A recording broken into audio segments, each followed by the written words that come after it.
Esse dado é extremamente preocupante e diz muito sobre a realidade de boa parte das cidades brasileiras. Atualmente, mais da metade dos municípios do país não consegue se sustentar com os próprios recursos. São cidades que arrecadam menos do que gastam com despesas administrativas, dependendo quase que totalmente dos repasses estaduais e federais para funcionar. Ao todo, 1.856 cidades do Brasil vivem essa realidade. E mais preocupante ainda é o fato de que em 11 estados, mais da metade dos municípios estão nessa situação. Entre os estados com mais cidades consideradas insustentáveis está a Paraíba, que aparece em terceiro lugar, com 174 dos seus 223 municípios sem arrecadação suficiente, o que representa 78% do total. Em segundo lugar vem o Maranhão, onde 179 dos seus 217 municípios, ou seja, 82%, não tem capacidade de cobrir os próprios gastos. Mas quem lidera essa lista é o Piauí, com 185 municípios, o equivalente a 83% de todas as cidades do estado. Já do outro lado do ranking, temos 3 estados com números bem diferentes. Em São Paulo, que tem 645 municípios, apenas 19 são considerados insustentáveis. No Rio de Janeiro, são apenas 2 municípios. Sabe quanto em e em Santa Catarina, Não. apenas uma cidade, o que representa 0,3% do total, sendo considerado o estado mais eficiente nesse sentido. Agora comente aqui pra mim, você já sabia que tinham tantos municípios que não conseguiam se bancar no Brasil? Esse dado é...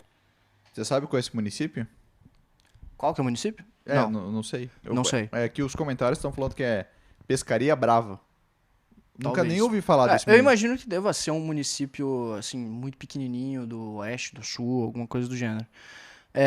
Cara, isso aí é padrão, né? Isso aí é padrão. Sabe quantos por cento da receita corrente líquida, que é um dos maiores variáveis em termos de... É um dos elementos que você mais analisa quando você está olhando gestão fiscal do município.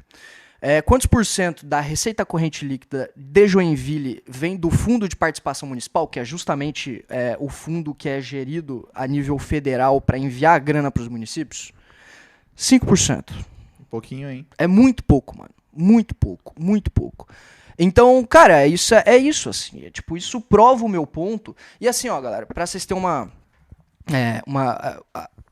quando a gente pega a capacidade de investimento do Estado brasileiro, ela vem sendo reduzida desde a década de 80. Né? Desde a década de 80 a gente vem reduzindo. Se for pegar o dado tem 2 dados que eu sempre gosto de trazer. Que um é a própria investimento em relação ao PIB, que antes era 7 lá, para a década de 80 era 7% do PIB, quase 7% do PIB, e hoje está abaixo de 3%. Né? Se a gente for pegar a formação bruta de capital fixo, é a mesma coisa. Lá na década de 70 estava em 22%, hoje está abaixo de 16%, se eu não me engano. Formação bruta de capital fixo é mais ou menos o nível de construções, de infraestrutura que você tem no seu país. Então, isso aconteceu, né, porque as despesas obrigatórias foram subindo com o tempo. Né, se a gente for pegar nos últimos, se eu não me engano, de 2005 a 2015, eu não lembro bem do período, a gente abriu um espaço fiscal de despesa, né, de 10 pontos percentuais do PIB. Né? Então, o fato é que o Brasil aumentou os seus níveis. Outro dado que eu gosto de trazer é que, de 91 até 2022, né, a gente teve um aumento de receita, um aumento do gasto primário de quase 5%, 4% e pouco. Enquanto isso, a média do crescimento do PIB em todo esse período foi de 2,3%. Ou seja, é óbvio que a conta não fecha. Isso foi acontecendo, obviamente, porque gastos obrigatórios, como, por exemplo, folha de pagamento, INSS e outros tipos de coisa foram aumentando, e os gastos discricionários, né, que é os gastos de livre alocação, né, que é, por exemplo, ciência e tecnologia ou alguma coisa de infraestrutura, foi diminuindo. Né? Então, assim, o que acontece? Acontece que a gente tem uma capacidade de investimento cada vez menor para expandir a nossa infraestrutura urbana, ou sequer para fazer a manutenção da nossa infraestrutura urbana. Né? A gente, um outro dado que eu sempre gosto de trazer é que para a gente fazer a manutenção das rodovias federais, a gente precisaria de um investimento de 1,5% do PIB. A gente investe 1,4%. Tá? Então, nem para fazer a manutenção a gente investe o suficiente. Né? E qual que é o ponto? Né? Então, o que sobra para os municípios fazerem, sendo que a gente não tem capacidade de investimento? sobra financiamento. Né? Sobra financiamento. Esse financiamento, ele é aprovado, né? Tem várias, financiamentos internacionais principalmente, né? Porque daí o juro é mais baixo e não compromete a sua capacidade de pagamento. E você consegue grandes financiamentos internacionais para fazer para conseguir expandir a sua infraestrutura, justamente tendo uma gestão fiscal decente.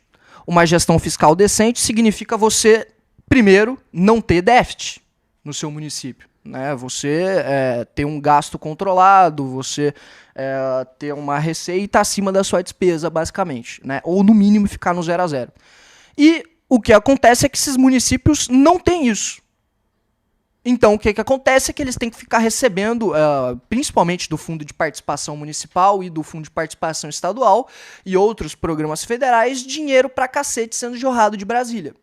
E como, né, eles não têm essa gestão fiscal decente, eles não têm uma nota boa no CAPAG, que é justamente é isso que você precisa para conseguir autorização para ter esses empréstimos, para ter esses financiamentos internacionais, por exemplo. Né? A gente acabou de aprovar na Câmara aqui em Joinville um financiamento de 78 milhões de euros da AfD, que não é o partido, né, a Agência Francesa de Desenvolvimento, para fazer, enfim, uma série de questões de infraestrutura, habitação e tudo mais, porque a gente tem uma boa administração pública aqui, né? A gente tem uma nota boa no CAPAG, a nota B, né, que está indo para uma nota A.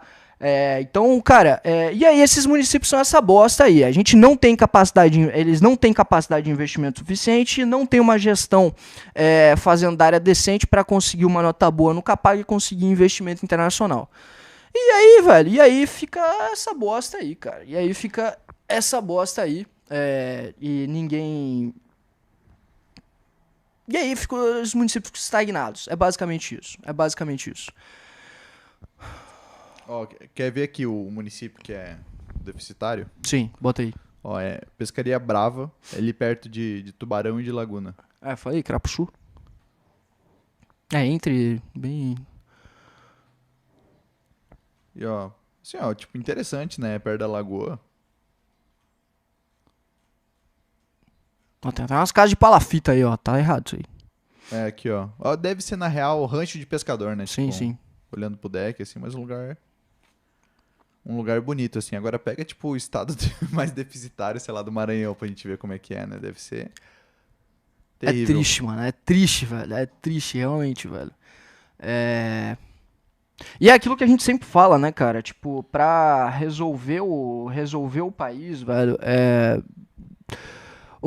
o Brasil, cara, e talvez essa seja um dos grandes legados que o MBL pode deixar, é resolver esse problema de urbanização que existe, cara. Porque o problema de urbanização brasileiro é sinistro, velho. Sinistro. Cara, mas olha isso aqui, ó. População estimada... 10.615, mano. O Bemerwald, um bairro aqui da Zona Sul, tem 19 mil pessoas. É muito pequeno. É talvez um município que não precisaria existir, né? Exatamente. E olha aqui, ó, escolarização, pelo menos, né? Até dos 6 a 14 anos, 99,27%. E outra, assim, cara, com certeza muito dessas cidades que apareceram ali que não conseguem se sustentar por si próprio, principalmente com receita corrente própria, são justamente cidades extremamente pequenas que não tem nem capital humano, sabe? Não tem nem capital humano. Esses caras, eles não têm gente competente dentro do município para conseguir fazer uma gestão fiscal decente. Né? Porque eles não entendem como funciona. Como é que você vai conseguir um financiamento internacional? Como é que você vai... Sabe, não tem gente gabaritada, não tem gente com ensino superior para ser secretário da Fazenda, entendeu? Para conseguir fazer uma gestão fiscal decente. Por quê? Porque simplesmente decidiram fazer o município de Araporinha do interior da Bahia, que é óbvio que os caras não têm nem ensino básico decente. Quanto mais alguém com ensino superior para fazer uma gestão fazendária. Sabe? E aí eles ficam dependentes ou do governo estadual ou do governo federal para ensinar eles a fazer as coisas. E isso até aqui em Santa Catarina existe, cara. Pra cacete, velho.